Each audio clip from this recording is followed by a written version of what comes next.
Good morning, good afternoon, good evening, ladies and gentlemen, wherever you are. On behalf of Beaconhouse School System, it's my pleasure to welcome you today to the second day of A World of Tomorrow, Negotiating a Better Future. And as some of you know, this is the 11th edition of SOT events. And it's the first one actually that is fully virtual. SOT events started in 2000 and they help us to shape the direction of the organization and also help us to engage people all over the world in conversations about the future of schools and societies. My name is Kasim Kasuri, and I've been CEO of Beaconhouse since 2005, although I've been involved in Beaconhouse much longer because it kind of runs in my blood. And it's my great pleasure to welcome all of you here today to this live session at the 11th edition of SOT events. Now, as some of you know, yesterday we had the privilege of having Mr. Andreas Schleicher on the opening session of the SOT conference called Setting Directions. He was just able to stay for a few minutes and he's very kindly agreed to continue the conversation with me today. And we're going to talk about the future of learning because new paradigms for learning is one of the driving themes of this 3-day conference. Now, Mr. Schleicher needs very little introduction in the education world, but as a formality, I'm going to go ahead and introduce him anyway. He is the director of the Directorate of Education and Skills at the OECD. And in my opinion, he's one of the most important people in education today. He's also the creator of the globally known Pisa test. Many of you would have heard of Pisa, when we talk about how ranking tables and how different countries, students in different countries are doing, often we refer to Pisa. So Pisa is the Program for International Student Achievement, which is something which has been inspired by Mr. Schleicher. And he's also created a number of other tools which help policymakers, governments, educators, and school leaders in improving educational learning outcomes. The former US Secretary of State, Arne Duncan, has said that Mr. Schleicher understands global issues and challenges better than anybody he knows, and that he tells him the truth. Whereas the former UK Secretary of State, Michael Gove, said that Mr. Schleicher is and I quote, the most important man in education today, even though he is German and lives in France. So anyway, we're very excited to have Mr. Schleicher with us today. I've also learned that there are different ways of pronouncing Schleicher, and I hope that I'm pronouncing it correctly in the way that you do. So, Mr. Schleicher, before I come to you, I just want to tell our audience that if they have any questions, they have a button on their social media channels and also on the website. So if we have time, we're definitely going to address your questions towards the end. But we really just have 30 minutes, out of which 4 minutes have already been consumed. And so I'm going to continue with my questions. So the first question, Mr. Schleicher, which a couple of people have actually asked me to ask you, and I think it's a good opening question for this interview, is that apparently when you were 10 years old, your parents decided to move you from the state school system to the Waldorf school, or to a Waldorf school, which, as we know, were inspired by the philosophy of Rudolf Steiner. So can you tell us why that happened, number one? And number two, I believe that when you left that particular school, you topped the entrance exam for the university in Germany. So just tell us a little bit about how the Waldorf schools inspired your philosophy for education and learning. Yeah, maybe to thank you. Maybe to give a bit of context, when I was 10-year-old, I was not good enough in school to get into the highest academic track. In the German school system is highly stratified. So at that point, my parents decided to send me to a Waldorf school, which provides a very different form of education. It is really focused on creative skills, on social skills, and I must say, for me, that was the right education. I flourished very quickly in education, became, a very good student in that school. But it's a school where you learn mathematics through doing. You learn. There's a lot of arts and musics in focus of the school, and the academic learning actually is part of experiential learning policies and practices. So, it may not work for everyone, but for me, certainly it worked really well. Well, clearly it did. One of the things that I've heard about Waldorf, I don't know if it's true or not, is that they don't believe in using technology too much, particularly with younger kids. And this is particularly pertinent in today's world. So I'm just wondering if that's true or not. Yeah, I think it's true for the youngest children. I think what the Waldorf School believes is that for every child, there comes a time for the right methodology. So even in the youngest ages, there's a lot of practical learning, focused on social and emotional skills. Then as students move through the primary, middle grades, the focus becomes more academic. And then in the middle school and high school, actually, they do introduce technology, but the belief is that the learning is not so much a transactional experience. It's a relational experience where the connection with the teacher and the connection among the students is very important, and that's why they choose to introduce technology later. Yes, I think that makes a lot of sense. I was just listening to another session at the SOT in which the speaker was saying that a lot of children today, even when they're sitting on their own, tend to be socializing with each other on their digital devices. So it seems like we're almost losing the art of conversation or social interaction. But having said that, getting into university is all about, unfortunately, even today, it's all about entrance exams, even though I know that a lot of US universities after the pandemic have said that perhaps they're not going to ask, for SAT results. But assessing learning is still something that's super, super important in the world of education and for policymakers. And so one of the main things that I wanted to discuss with you today and to understand is what inspired the creation of Pisa. Why did you feel that this was yet another test was important? And how do you feel it's contributed to the world? Yeah, when we started with Pisa, we realized that most of the testing that is applied is simply about the reproduction of very dry subject matter content. We test whether students, have learned certain formulas and equations in mathematics, but we don't test whether they can think like a mathematician. Not calculate an exponential function, but understand the idea, the nature of an exponential function.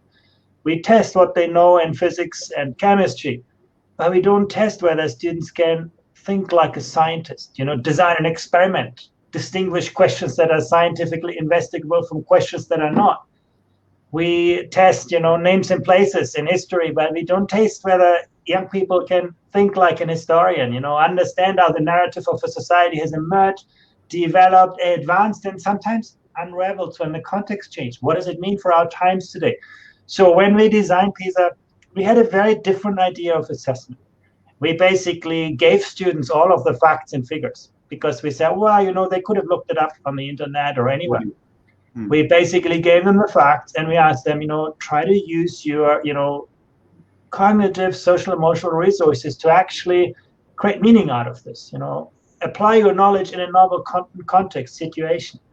And so we designed a very different kind of assessment. And some students, some teachers, some schools said that's a very unfair assessment because you're assessing students on things that we haven't taught them. But if you think that's unfair, then life is unfair to you, because the test of truth in life is not do you remember what you learned in school, but can you use what you learn in school in totally new contexts. So that was the idea. We designed that test, and soon it became really popular. Actually, I think when we introduced it in the year 2000, it was a very novel experience in education today, I must say, actually, most countries have adjusted their education systems following very similar ideas. We call it competency-based learning. So actually, it's not so uncommon anymore and not so contested anymore. I think it's been pretty much the standard now for looking at the quality of education. No, that's great to know. At Beaconhouse, we believe strongly in the application and the understanding of learning. Many years ago, we started to work with project-based learning because we felt that it would help students to actually apply what they were learning in school. Because as you know, most kids will take tests and then the next day tend to forget everything that they learned. But if you ever ask them that, okay, well, what is a quadratic equation or the Pythagorean theorem, which are the two examples I always tend to use, what you use them for in a real life situation, hardly anybody knows. Yeah. And so, yes, I agree with you fully.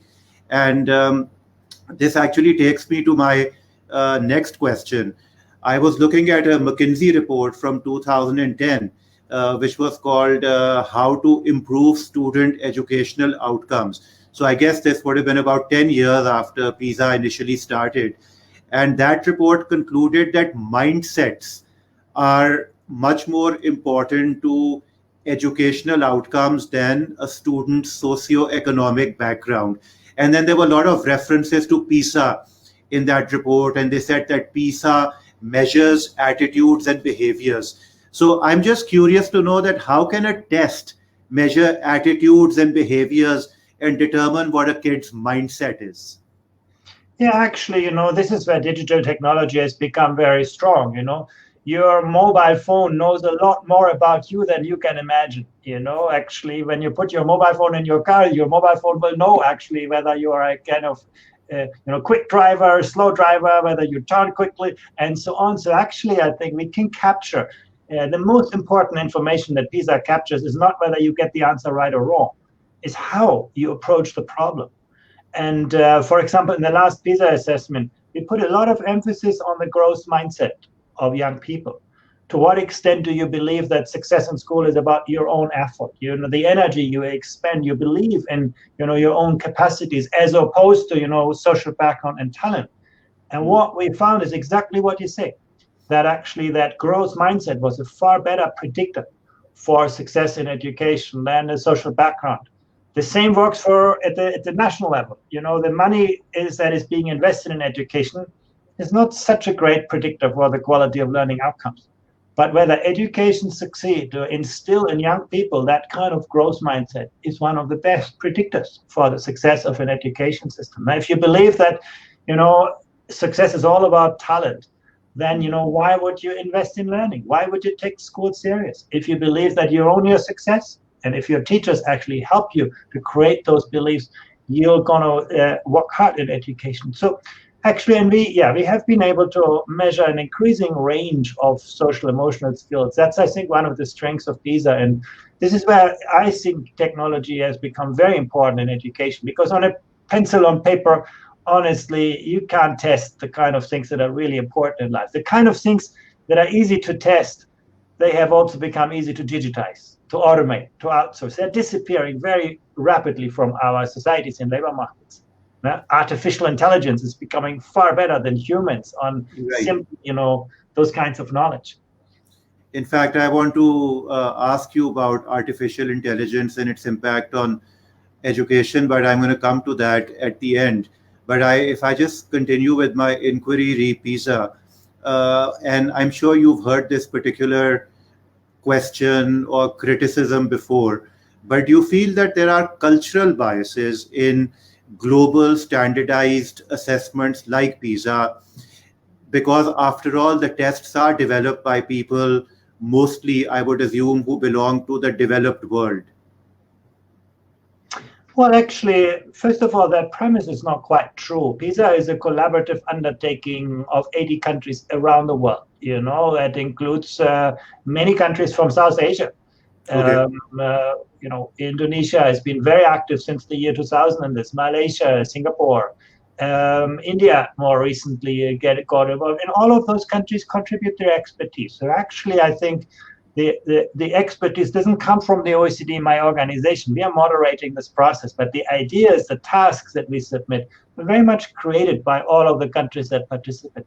So that's my premise. I think that doesn't answer quite your question. You could still say, well, can a global assessment capture the nuances of a culture? And I do believe that actually the PISA approach is much stronger than traditional tests. In a traditional test, you test specific knowledge, and that knowledge is always contextualized. Probably in Pakistan, it's not so relevant to have heating in your house, because, the climate in many parts does not require that. Well, if you are in Norway and Sweden or in Argentina, that's a very central feature of your house. So if you test knowledge, you're always culturally bound. But if you test competency, which is the focus of PISA, you'll be surprised. It works remarkably well across cultures. Being able to think like a scientist is a unique, or even the concept of literacy. If you take literacy as extracting information from text, is culturally bound. It's not comparable. If you take literacy as your capacity to access, manage, integrate, evaluate, reflect on information, triangulate information, construct knowledge, navigate ambiguity, those kinds of questions are quite, applicable across countries and cultures. At least we have not found a lot of cultural bias in our assessments. And you can see, for example, you can find successful education systems in Asia. You can find successful educations in Europe. You can find successful systems in North America. If this would be, culturally distorted, the successes would be all in one part of the world. So what about the medium of instruction? Does it vary from country to country? Or sorry, not the medium of instruction, the medium of the test. We actually are moving, most countries are now using the digital version of the test. There are only 5 countries that still use paper forms, simply because they don't have the technology. But in most countries, the test is now delivered on the digital form. And that's a much, much more powerful version of a test. Again, because it doesn't only allow us to test the right answer, but also the process of problem solving. And when we test social skills, collaborative problem solving, that is simply not possible to test on a paper. No? So we strongly recommend the digital version, and I can say that most, and in fact, I think the PISA for Schools assessment that you are using in Pakistan or will be using in Pakistan is also the digital version. Most countries are doing that. It's actually, it's a handful of countries in Africa plus India that use the paper version, but most of the world really has shifted to the digital assessment. So, and what about the medium of testing in terms of language? Does it vary from country to country, or are there a lot of other countries which use English? No, absolutely. It has to be the language that students are familiar with and in instruction. So that's the biggest effort that countries that take part in PISA need to make. They not only need to translate the test, but they need to what we call culturally adapt the test. Basically, the tasks that we present to students need to be presented to them in the context in which they live. That's a very, very important part.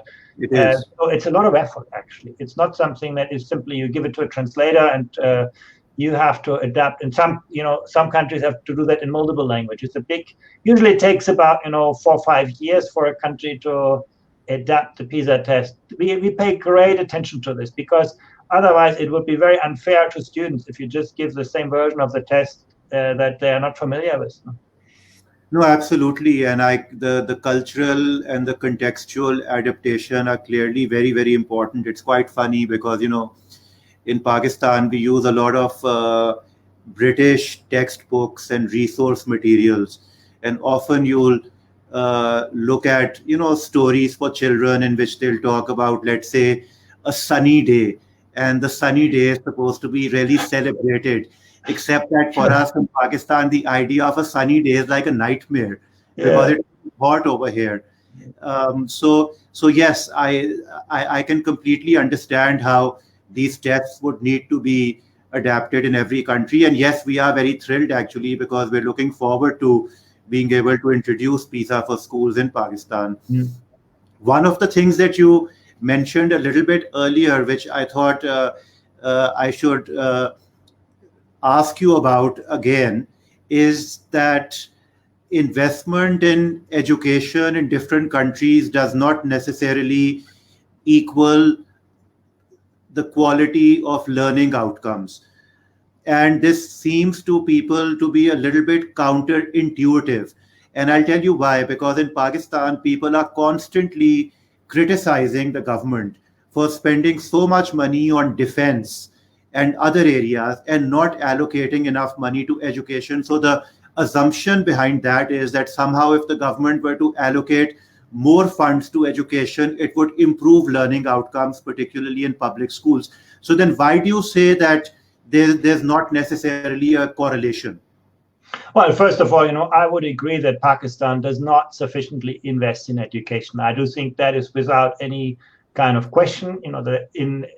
Spending on education is still very limited. But I want to say that money alone is not enough. And I give you, if the money doesn't convince you, I give you the time variable. You might think that the more time students spend in school, the better the learning outcomes. We don't find any such relationship. The United Arab Emirates students study 60 hours per week, and that's basically the number one in the world. In Finland, they study about 35 hours, a little bit more than half than that. But when you look at productivity in Finland, they learn a lot in very little time, and in the UAE, they learn very little in a lot of time. So I think the time is not a good predictor for success in education. The quality of education is always, or the outcomes are always the product of the quantity and the quality. And the same is true for money. It depends how you actually invest your money. But you can see, for example, that high-performing education systems always prioritize the quality of teaching over the size of a class. You can go to China, you can find 50 students in a class, but you have amazing teachers who are great designers of innovative learning environments, who are basically, that's why they succeed so well. So reducing the class size, which is an intuitive way of spending more money, is not such a great idea. Sometimes when you have little resources, you might, focus on the quality of instruction. So I think money is important, but money is not enough. The most important thing is to spend that money wisely and also to link the resources with the challenges. Yep. That's, I think, very important. No, that makes sense. And I suppose that's one reason why our friends at McKinsey also say that that the quality of a school system cannot possibly exceed the quality of its teachers, whether that's in the public or in the private sector. We have a couple of questions that have started to come in from viewers. And one of them, I think, is particularly interesting. Somebody is asking, what do you feel are the key aspects that need to be considered in building a school system for the latter half of the 21st century? Because clearly a child who enters school today is not going to be in the workplace for another 25 years or so. Yeah, I think the first thing I would say is that, in the school of the past, we used to learn to do the work. And today, learning is the work. I think the most important attribute that young people need to bring with them is that, the sky is the limit, that it's not, what you learn is your capacity to learn, your motivation to learn, and on a lifelong and also a life-wide perspective. And that learning is not just for academic success. Learning is, in any context you can learn. That's, for me, I think, what I would put first. The second I will put is that, the content will evolve very quickly. You can be, I studied physics and I was, had my first job in industry, was very successful there. And then, if you would put me in a laboratory today, I would do a dismal job because science has advanced so much since I studied. But if you learn again, to think like a scientist, if you understand the nature of the disciplines, the ideas, then I think you'll be successful to master the new content knowledge later in your life. So that's what I would put second. The third part is the one that is perhaps more difficult to explain, but that is the value and importance of social and emotional skills. Right. Like your curiosity, your empathy, your leadership, your courage. They are going to be the driving forces in the latter part of the 21st century. Artificial intelligence, and it will all be around us. There will be super powerful algorithms providing you on site with a lot of the knowledge. And so on, but our capacity to actually think to think for yourself and to be able to work with others, that's going to be the human kind of potential. Artificial intelligence pushes us to think much harder of what makes us human, and I think we should, focus on those human capacities. Then I think we will be enabling people to be successful in their life. We cannot know the future, but we can prepare people to capture and master the future. So I'm glad you mentioned artificial intelligence, because that was going to be my last question for you. We just have a few minutes left. There's a lot of misunderstanding about the impact of artificial intelligence in education in particular. So some people feel that it might be a response to addressing substandard teaching, because as we discussed earlier, the most important component is the quality of instruction.